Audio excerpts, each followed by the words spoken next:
Hello everyone. आज हम सीखने जा रहे हैं मैथ्स पार्ट वन का पहला चैप्टर जिसका नाम है linear equation in two variable. ये चैप्टर में हम सीखेंगे मेथड्स इक्वेशंस को सॉल्व करने के लिए और इक्वेशन को कैसे ट्रांसफॉर्म किया जाता है linear equation in two variable में, और इसके एप्लीकेशंस हम सीखेंगे इस चैप्टर में। तो चलिए शुरू करते हैं। Linear equation in two variable ये होता क्या है? An equation which contains two variables and the degree of each term containing variable is 1 is called a linear equation in two variable. इसका मतलब ये है कोई भी इक्वेशन जिसमें दो वेरिएबल हो और दोनों ही वेरिएबल की जो डिग्री होती है वो 1 होनी चाहिए, तो वो linear equation in two variable होगा। और इसका जनरल फॉर्म होता है students a x plus b y plus c is equal to 0, जहाँ पे ए और बी की जगह 0 नहीं होना चाहिए एट द सेम टाइम। अगर ऐसा होगा तो क्या होगा, ये मैं अभी आपको एक एग्जाम्पल के इससे बताती हूँ। तो आप देखिए इस एग्जाम्पल को। स्टूडेंट्स क्या होता है कि जब पहले इसको इरेज कर देते हैं। ओके, अब मैंने एक इक्वेशन लिखा 0x plus 3y is -2 is equal to 0। अब जब फर्स्ट अगर हम इसको जनरल फॉर्म से कंपेयर करें तो जनरल फॉर्म हमारा क्या होता है? हमारा जनरल फॉर्म है ax plus b y plus c is equal to 0। अब यहाँ पे a की प्लेस पे मैंने अगर 0 लिखा तो यहाँ a और x के बीच में जो है मल्टीप्लिकेशन का साइन है, तो मल्टीप्लिकेशन की साइन की वजह से जब इस वेरिएबल का मल्टीप्लाई 0 से होता है ये पूरा का पूरा टर्म 0 हो जाएगा। फिर plus 3y minus 2 is equal to 0। अब आप देखिए ये linear equation in two variable बचा ही नहीं, क्योंकि यहाँ पे सिर्फ और सिर्फ एक ही वेरिएबल बचा है जो है y। इसलिए यहाँ पे ऐसा बोला है कि a 0 नहीं होना चाहिए और b भी 0 नहीं होना चाहिए एट द सेम टाइम। अगर ये 0 होता है तो ये linear equation in two variable नहीं होगा। ओके, चलिए अभी आगे बढ़ते हैं। अब एग्जाम्पल यहाँ पर दिया है 3x minus 4y plus 12 is equal to 0 is the general form of equation 3x is equal to 4y minus 12। मतलब ये इक्वेशन ऐसा था 3x is equal to 4y minus 12, इसको जनरल फॉर्म में लिखने के बाद ये ऐसा हो गया है।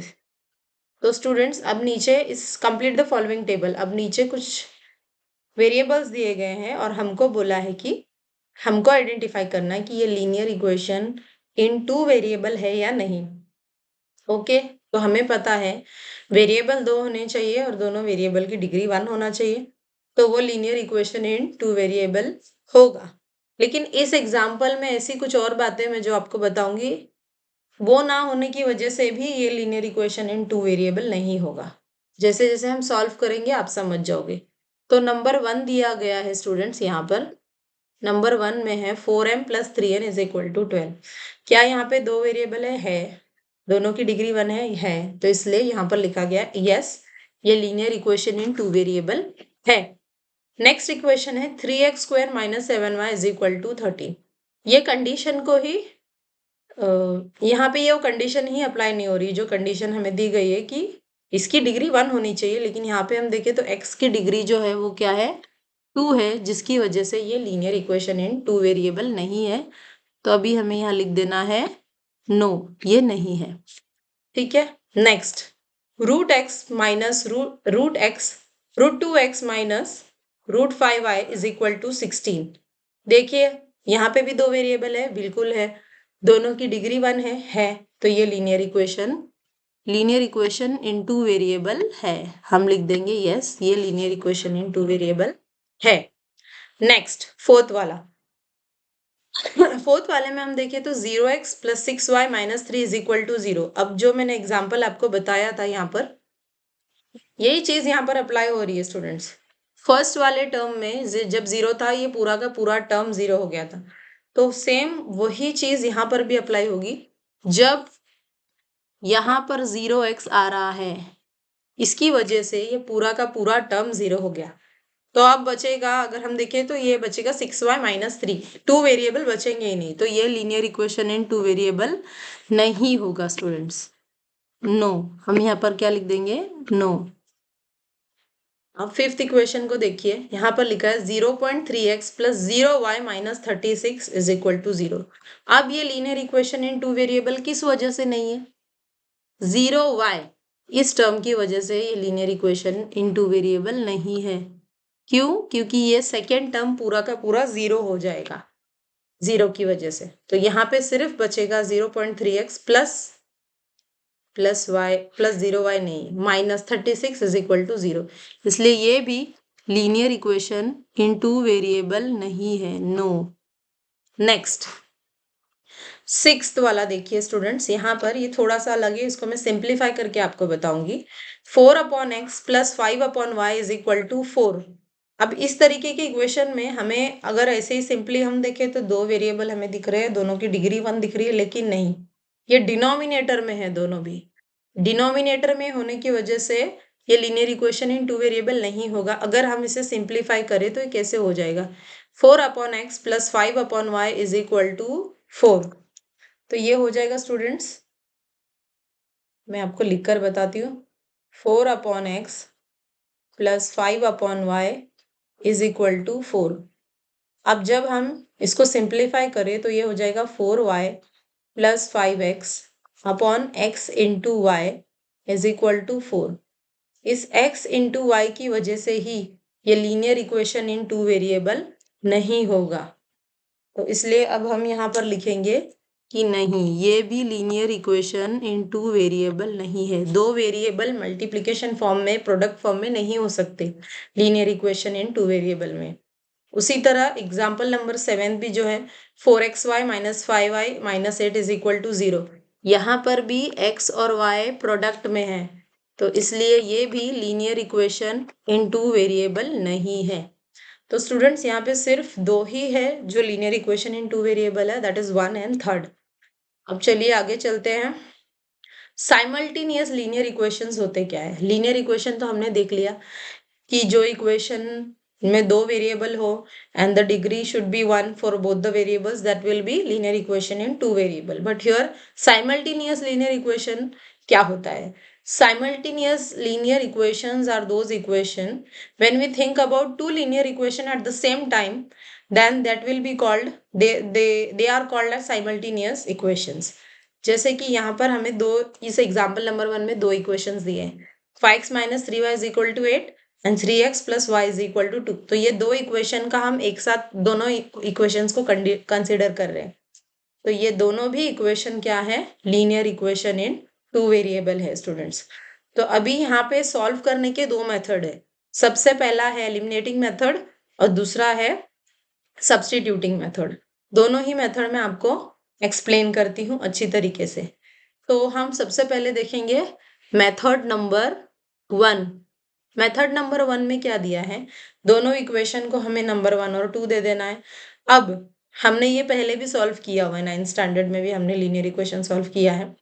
लीनियर इक्वेशन को एलिमिनेट करने के लिए हमें क्या करना पड़ता है? जो उसका कोएफिशिएंट है उसे इक्वल सेम करना पड़ता है। तो इक्वेशन नंबर 1 में आप देखोगे तो x का कोएफिशिएंट 5 है, y का कोएफिशिएंट -3 है। इक्वेशन नंबर 2 में देखोगे तो आप x का कोएफिशिएंट 3 है एंड y का कोएफिशिएंट 1 है। तो इजी ये होगा कि हम y का कोएफिशिएंट सेम करें। यहाँ पर 3 है इक्वेशन नंबर 1 में, y का कोएफिशिएंट -3 है, हम इक्वेशन 2 में भी 3 लेकर आएंगे। तो इसीलिए इक्वेशन 2 का मल्टीप्लाई 3 से किया है। तो स्टूडेंट सिर्फ y का ही नहीं, हमें सारे ही टर्म का मल्टीप्लाई 3 से करना होगा।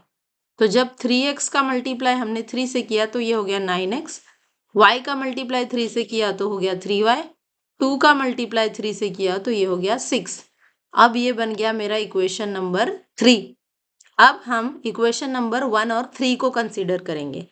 तो इक्वेशन नंबर 1 में आप देखोगे तो यहाँ पे है -3 और इक्वेशन नंबर 2 में आप देखोगे तो यहाँ पे है +3। तो ये कैंसिल कैसे होगा स्टूडेंट्स? इन दोनों को ऐड करने से। इसके लिए यहाँ पर क्या कर दिया है? इक्वेशन नंबर 1 और 3 को ऐड कर दिया है। ऐड करने से क्या होगा? ये दोनों कैंसिल हो जाएंगे और 5x और 9x ये दोनों जुड़ के 14x, 8 एंड 6 ऐड हो जाएंगे, 14 आ जाएगा। जब 14 यहाँ पर आ जाएगा राइट साइड में, ये हो जाएगा 1। 14 divided by 14 will be 1। x की वैल्यू कुछ ऐसे आएगी, x इज इक्वल टू 14/14। तो इसलिए यहाँ पे हमें x की वैल्यू मिली 1। अब इस 1 को चाहे तो मैं इक्वेशन 1 में रख सकती हूँ, 2 में रख सकती हूँ या 3 में भी रख सकती हूँ। जो इक्वेशन हमें इजी लगे हम उसमें रख सकते हैं। तो यहाँ पर इस एग्जाम्पल में इस इक्वेशन को रखा है इक्वेशन नंबर 2 में, x की वैल्यू को इक्वेशन नंबर 2 में रखा है। तो इक्वेशन नंबर 2 लिख लेंगे, x की जगह पे 1 रखेंगे, 3 1 जा 3 हो गया। अब ये 3 इधर आकर यहाँ पर एक स्टेप होगा, y इज इक्वल टू 2 - 3। जब ऐसे दो इंटीजर्स होते हैं तो हमें बड़े इंटीजर का साइन लगाना पड़ता है आंसर के आगे, इसलिए y इज इक्वल टू आ गया -1। अब यहाँ पे हमारा सोल्यूशन हमें मिल गया है, x का वैल्यू 1 एंड y का -1। सो इसको हम इस तरीके से भी लिखते हैं, x, y is equal to 1, -1। अब हम चलते हैं मेथड नंबर 2 की तरफ, जिसे हम कहते हैं सब्स्टिट्यूशन मेथड। अब इस मेथड में हम क्या करते हैं, किसी एक वेरिएबल का वैल्यू फाइंड करके, कोई भी इक्वेशन से किसी एक वेरिएबल का वैल्यू फाइंड करके उस वैल्यू को दूसरे इक्वेशन में रखते हैं और वेरिएबल की वैल्यू फाइंड करते हैं। अब इक्वेशन नंबर 1 एंड 2 को देखिए students. Let us write the value of y in terms of x from equation 2 as, यानी कि इक्वेशन नंबर 2 से यहाँ पे y की वैल्यू को निकाला गया है x के टर्म में। तो अगर हम y को यहाँ पर ऐसे ही रखे तो ये जो 3x था ये इक्वेशन के ऑपोजिट में जाके -3x हो गया और ये बन गया मेरा इक्वेशन नंबर 3। और यहाँ पे मुझे y की वैल्यू क्या मिल गई है स्टूडेंट्स, y की वैल्यू मुझे मिल गई है 2 - 3x। अब इसी वैल्यू को हम करेंगे सब्स्टिट्यूट, ये थोड़ा चेंज हो गया, इसी वैल्यू को हम करेंगे substitute value of y in equation number 1। तो इक्वेशन नंबर 1 जैसा है वैसे हम लिख लेंगे 3 × y। तो y की प्लेस पे हमें y की वैल्यू लिखना है इस तरीके से। अब ये 3 का मल्टीप्लाई है इस पूरी वैल्यू से जो y की वैल्यू है 2 - 3x, तो 3 2 जा 6 और फिर -3 का मल्टीप्लाई -3x से हुआ तो 3 3 जा 9 और ये हो जाएगा प्लस।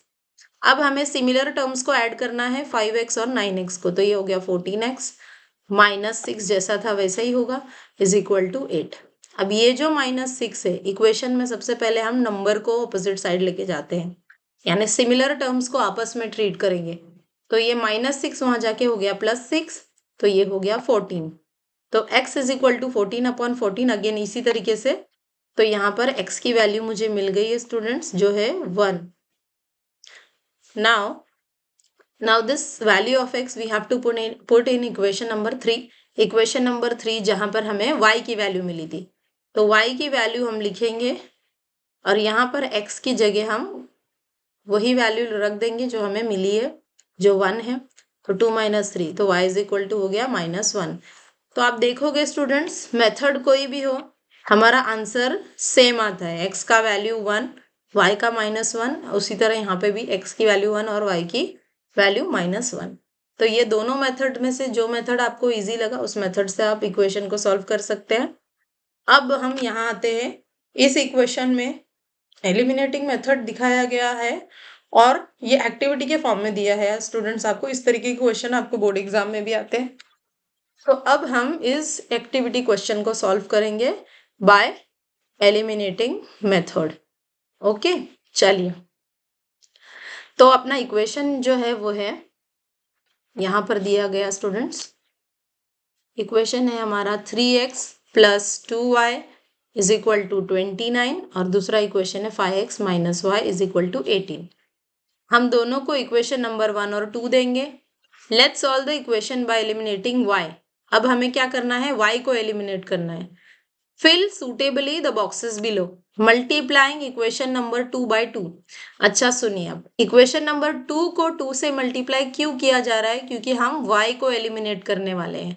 अगर आप इक्वेशन नंबर 1 में देखोगे तो y का जो वेरिएबल है वो 2 है, तो y का वेरिएबल यहाँ पे 2 है तो मुझे यहाँ पे भी 2 चाहिए, so that I can eliminate the y term. इसके लिए हम क्या करेंगे, इक्वेशन नंबर 2 का मल्टीप्लाई किससे करेंगे, 2 से। तो हर एक टर्म का मल्टीप्लाई होगा स्टूडेंट्स, 5x का मल्टीप्लाई होगा 2 से y का मल्टीप्लाई होगा 2 से, 18 का मल्टीप्लाई भी होगा 2 से। तो ये हो गया 5 2 ज़ा 10x, माइनस y का मल्टीप्लाई 2 से माइनस 2y, 18 2 ज़ा 36। ये हो गया मेरा इक्वेशन नंबर 3। अब हम इक्वेशन नंबर 1 और 3 को कंसीडर करेंगे। इक्वेशन नंबर 1 में है 2y जो प्लस में है, और इक्वेशन नंबर 3 में है माइनस 2y जो माइनस में है। तो हमें इसे ऐड करना होगा टू एलिमिनेट। तो इक्वेशन नंबर 1 लिखेंगे हम ऊपर, जो है 3x plus 2y is equal to 29, और इक्वेशन नंबर 3 जो हमारा बना है वो है 10x minus 2y is equal to 36। अब यहाँ से ये दोनों टर्म्स हो गए जाएंगे कैंसिल। अब 3x प्लस 10x ये क्या हो जाएगा स्टूडेंट्स? 13x। और ये दोनों नंबर को ऐड करिए फटाफट, ये क्या हो जाएगा? 9 and 6 15, 15 का 5 कैरी 1, 3 2 5 1 1 6, ये हो गया 65। स्टूडेंट्स अभी हमें x की वैल्यू फाइंड करनी है। x हो जाएगा, x इज इक्वल टू क्या हो जाएगा? 65, और ये 13 जो है मल्टीप्लाई में है, राइट साइड में जाके हो जाएगा डिवाइड। 13 से 65 को जब हम डिवाइड करते हैं तो ये जाता है 5 टाइम्स में, 13 1 ज़ा 13, 13 5 ज़ा 65। तो x की वैल्यू हमारी 5 आ गई। अब substituting x is equal to 5 in equation number 1। Equation number 1 में भी हम रख सकते हैं, 2 में भी रख सकते हैं, या 3 में भी रख सकते हैं, ये हमारे ऊपर है। यहाँ पर इक्वेशन नंबर 1 में रखा है तो हम स्टूडेंट्स इक्वेशन नंबर 1 में रखेंगे 3 इंटू एक्स यानी 3 इंटू 5। अब 3 5 क्या हो जाएगा स्टूडेंट्स? 3 5 हो जाएगा 15। अब ये 15 जाकर वहां से 29 में से हो जाएगा माइनस। तो अब ये 2y इज इक्वल टू कितना हो जाएगा स्टूडेंट्स? 14। अब आपको करना क्या है? बस अब इस 2 को लेकर जाके वहां पे 14 से डिवाइड करना है, यानी y इज इक्वल टू हो जाएगा 14 अपॉन 2। 2 1 ज़ा 2, 2 7 ज़ा 14। y की वैल्यू कितनी आ गई? 7। तो इस तरीके से हमें सारे इक्वेशंस को सॉल्व करना है। एक्टिविटी के एक भी इक्वेशन को छोड़ना नहीं है, बिल्कुल भी नहीं। तो स्टूडेंट्स यहाँ पे एट लास्ट हम लिख देंगे सोल्यूशन क्या है। x का वैल्यू हमारे पास कितना आया? 5, और y का वैल्यू हमारे पास आया है 7। इस तरीके से आपको इस एक्टिविटी को करना है। अब यहाँ पे 2 इक्वेशन और दिए गए हैं, और ये थोड़े से डिफरेंट तरीके के इक्वेशंस है, और जो हमको एक्सरसाइज में भी है, तो मैं आपको यहाँ पे ऐसे ही बता देती हूँ। अगर आप यहाँ पे इक्वेशन नंबर 1 को देखोगे 15x प्लस 17y, और इक्वेशन 2 में देखोगे तो 17x प्लस 15y, इस तरीके से दिया है। मतलब इक्वेशन नंबर 1 में जो x का कोएफिशिएंट है वो दूसरे इक्वेशन में y का कोएफिशिएंट है, और जो इक्वेशन नंबर y में इक्वेशन नंबर 1 में y का कोएफिशिएंट है वो 2 में x का कोएफिशिएंट है। तो इस तरीके के इंटरचेंज्ड वाले नंबर वाले इक्वेशंस को हमें क्या करना है? एक बार ऐड करना है और एक बार सब्ट्रैक्ट करना है। चलिए रीड करते हैं यहाँ पर क्या लिखा गया है। In the two equations above, the coefficients of x and y are interchanged. While solving such equations, we get two simple equations by adding and subtracting the given equations. मैंने बोला आपको एक बार हमें ऐड करना है इनको और एक बार सब्ट्रैक्ट करना है, तो हमें 2 सिंपल इक्वेशंस मिलेंगे और उसको हम इजीली सॉल्व कर पाएंगे। After solving this equation, we can easily find the solution. तो देखिए, let us add the two given equations. तो सबसे पहले इनको ऐड कर दिया तो ये हो गया 32x, 32y is equal to 32। अब 32 कॉमन है स्टूडेंट्स, 32 कॉमन लेने के बाद इसके बाद वाला जो स्टेप है वहाँ यहाँ पर स्किप किया गया, मैं आपको लिख के बताती हूँ। 32 को कॉमन लिया, ब्रैकेट के अंदर बचा x plus y is equal to 32, इसलिए x plus y is equal to ये 32 वहाँ जाके हो जाएगा इस 32 से डिवाइड। तो फाइनली हमारा इक्वेशन बन जाएगा ये, जो कि है x plus y is equal to 1। देखिए students, x plus y is equal to 1, dividing both the side of equation by 32। उसी को मैंने यहाँ पे आपको सिंप्लीफाई करके बताया है। इसी तरह से अभी हम एक बार सब्ट्रैक्ट भी करेंगे। सब्ट्रैक्ट करने के बाद हमें मिल रहा है ये equation. Again we will divide both the side by -2 या 2 से भी कर सकते हैं। अगर हम -2 से डिवाइड करेंगे तो ये हमें x minus y is equal to something मिलेगा, जो यहाँ पर दिया है। यहाँ पे देखिए -2x plus 2y is equal to 10। Both side को हमने 2 से डिवाइड किया तो यहाँ आया -x plus y is equal to 2 5 से 10 होता है, इसलिए 5। अब ये हो गया इक्वेशन नंबर 4 और ये था मेरा इक्वेशन नंबर 3। अब 3 और 4 को कंसीडर करते हुए हम इसे सॉल्व करेंगे और इसी तरीके से y और x दोनों की वैल्यू हम फाइंड करेंगे। तो आई होप स्टूडेंट्स आपको समझ आया होगा। अगर चाहिए आप तो इस एक्टिविटी का स्क्रीनशॉट ले सकते हैं और मैं आपको इस बॉक्स का भी स्क्रीनशॉट लेने के लिए दे देती हूँ। ये स्क्रीनशॉट भी आप ले सकते हैं और ये रफ वर्क का स्क्रीनशॉट भी ले सकते हैं। सो आई होप स्टूडेंट कि आपका सारा जो बेसिक है वो क्लियर हो गया होगा इस वीडियो में। और नेक्स्ट चैप्टर में हम शुरू करेंगे हमारा exercise 1.1। Thank you so much.